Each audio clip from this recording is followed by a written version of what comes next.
어떤 작품을 볼 때 이렇게 좀 입체적으로 네 가지를 다 보고 이제 작품 파악을 하는 건데, 여러분이 개인적으로 읽는 게 아니라 여러분이 선택한 책을 이제 어떤 뭐 교재로 만든다거나 인터넷에 올린다거나 뭐 어떤 추천 도서로 선정을 한다거나 막 이런 작업을 거치면 실제로 이런 단계를 약간 검수자들, 뭐 심사위원 같은 분들이, 다른 선정단이 이렇게 고려를 하거든요. 그런 면에 생각을 해주시면 여러분이 이제 책 자체를 읽을 때 어떤 부분들을 지금까지 봐왔고 어떤 부분들은 보지 않았고 이런 것들이 조금 이제 좀 갈릴 겁니다. 그래서 그 부분에서 같이 볼게요. 질문 만드는 건 좋은 거고 더 이제 좀 확장되게 플러스 알파인 부분이고, 질문까지는 아니더라도 여러분이 읽으면서 아, 이거 작가는 누구야? 뭐 하는 사람이야? 이거 언제를 배경으로 하는 거지? 이거 어떤 작품이야? 난 여기서 뭘 얻어갈 수 있을까? 그가 네 가지 결로 작품을 살펴보는 거예요.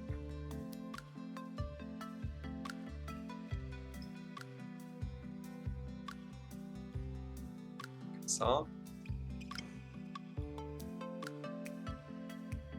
똑같이 여러분이 저번 문학에 이어서 봤을 때 동물농장이라는 작품을 본다고 하면 이 작가는 뭐 하는 분이지? 이 작가는 왜 이 작품을 썼을까? 어떤 결로, 그러니까 어떤 걸 공부한 사람이고 어떤 삶을 살아온 사람이 이 글을 썼을까? 그리고 특히 이제 좀 독자들의 가치관에 따라 다르긴 하지만 작가와 작품을 구분할 수 없다. 결국 작품은 작가가 낳은 자식이기 때문에 많은 유전자나 이런 것들 의식이든 무의식적이거나 이렇게 이어받는다 라고 보는 분들은 작가에 대한 연구를 굉장히 중요시합니다. 근데 어떤 분들은 작가 누군지 관심 없고 작가 또 조금 이제 성격 급한 분들은 바로 이제 작품만 읽기도 해요. 근데 그런 면에서 지금부터는 어떤 작가인지 어떤 작품들을 써왔는지 이런 것들을 한번 판단할 수 있고요. 그리고 언제를 배경으로 하는지. 그래서 동물농장 같은 경우도 그냥 동물들의 우화로서 보면 시가 중요하지 않지만 냉전 시대, 스탈린 시대라는 키워드로 이 작품을 읽으면 좀 다르게 해석되고 깊이 있게 해석되는 부분들이 있거든요. 이런 것들을 살펴볼 수 있고, 그리고 작품 자체가 어떤 플롯이고 우리가 그때 뭐 인물 사건 배경 같은 요소들이나 이런 것들을 바탕으로 해서 이 작품을 좀 더 체계적으로 볼 수 있고, 그리고 나는 독자로서 여기서 무엇을 얻어가고 어떤 감정을 느꼈는지 네 개로 나누어서 보면 작품을 알차게 볼 수 있습니다.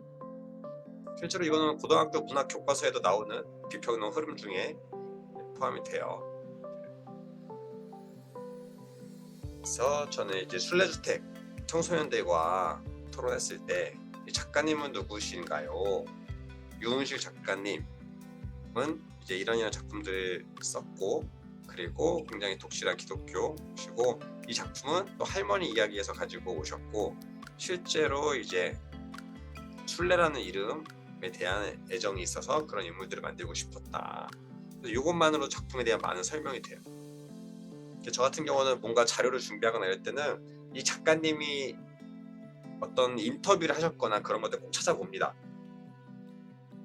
최근에는 그 지구 끝에 온실이라는 김추엽 작가님의 책을 읽고 나서 이 작가님은 이제 어떻게 이런 걸 쓰게 됐을까 해서 이제 유튜브에서 작가님을 검색해 보면 이런 인터뷰가 나오고, 인터뷰에는 왜 과학에 흥미를 느끼게 되었는지, 그리고 언제부터 과학을 공부하려고 마음 먹었는지, 그러면서 문학도로서 또 과학을 어떻게 다루고 있는지, 뭐 이런 것들. 그래서 작가에 대한 유튜브 인터뷰 영상 같은 거를 저는 자주 찾아보는 편이에요. 그래서 여러분이 작가와 친해지면 효율적인 것은 그 작가가 앞으로 작품 활동을 또 할 거잖아요. 그 전에 해왔고, 여러분이 작품을 선정하는 큐레이션 하는데 또 중요한 기준 하나, 효율적인 기준 하나를 얻어가는 것이 되기도 하고요. 다음 이제 배경에서는 실제로 주택이 이제 제목에도 나오지만 여기서도 아파트냐 임대주택이냐 이런 시대적인 갈등, 그러니까 현재 지금 우리의 빈부격차 같은 갈등이 자주 나오거든요.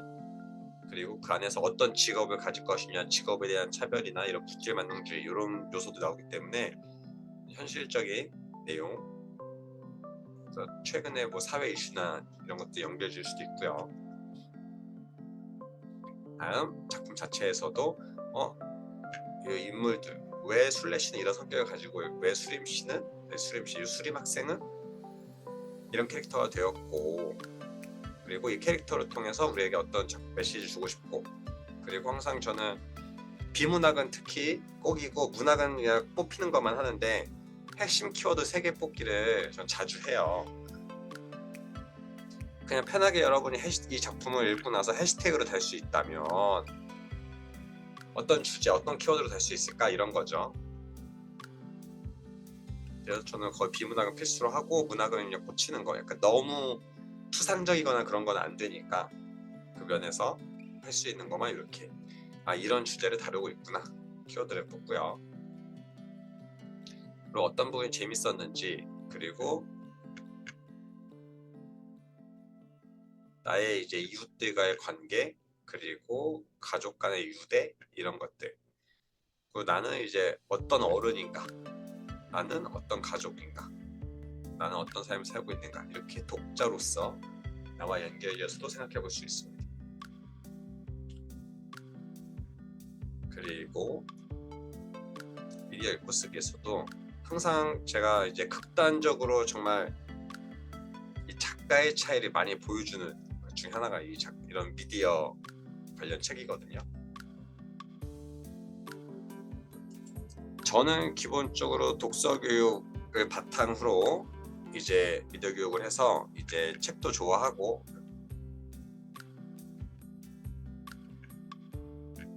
책도 이제 아날로그 미디어수 같이 다루고, 책을 읽듯이 영화나 이런 같이 보자라는 주의라면, 기자 출신이 쓰신 미디어 리터러시 책은 그냥 언론 비판적으로 가짜뉴스 체크하기, 저널리즘 이런 키워드 중심으로 하시고,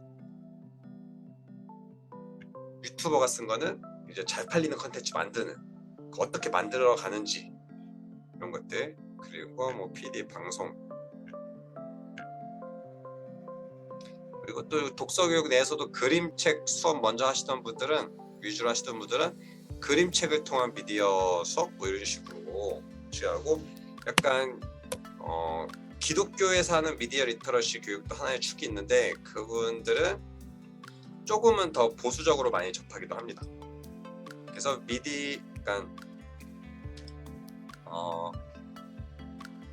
미디어에 대한 노출을 좀 줄이고, 미디어 중독이나 이런 거 조심하고, SNS 이런 거 나쁜 것들 좀 보수적으로 해서 안정적으로 가자, 이렇게 말씀하시는 목사님이나 그런 이제 미디어 교육 계열, 종교적 교육에서의 미디어 리터러시도 저는 종종 봤어요. 이렇게 작가가 여러분이 어떤 분인지 알면 확인이 많이 되고, 자기계발서도 사장님 출신인지 직원 출신인지 아니면 컨설턴트 출신인지 뭐 이런 것들에 따라서 결이 조금씩 다릅니다. 알아주시면 좋고, 배경 내에서도 이건 현재 배경, 그리고 작품 자체의 키워드는 미디어 리터러시, 이건 꼭 챙겨가야 되는, 그리고 나의 미디어 생활, 이렇게 하여튼 계속 입체적으로 보려고 노력을 하는 거예요. 처음에는 여러분이 노력을 해야 되지만 나중에는 여러분도 모르게 이렇게 쓱 보면서 다 챙기게 됩니다. 그냥 보여요. 그냥 보다 보면은 이거 누가 쓴 거니까 이런 얘기 하는구나, 이런 사람이면 이런 얘기 안 했을 텐데 부터 해가지고 작가와 결, 그리고 이 시대에 이런 게 나오는구나, 이렇게 보니까 몇 년 됐구나, 시간이 좀 오래된 책이구나, 이런 것들도 작품 내에서야 이런 요소들을 보면 좀 파악이 좀 되고요. 요 완전한 한국 소설에서도 이 정유정 작가님은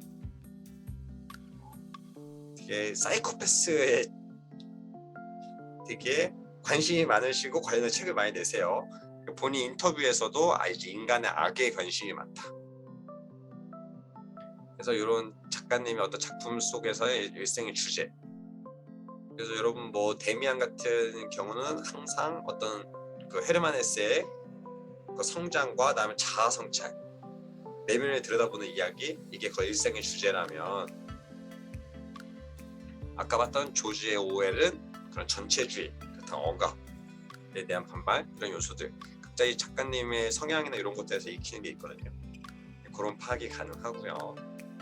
그리고 배경적으로도 여기 구유정 사건, 지금은 사실 좀 많이 잠잠해지고 조용해졌지만 그때 엄청나게 시끌시끌할 때 이 사건을 모티브로 해가지고 아주 좋았고, 또 자존감 열풍, 너무너무 사람들이 너 최고야, 넌 특별해, 이런 자존감 특별한 자존감 열풍 속에서 또 망가진 캐릭터 이런 이슈.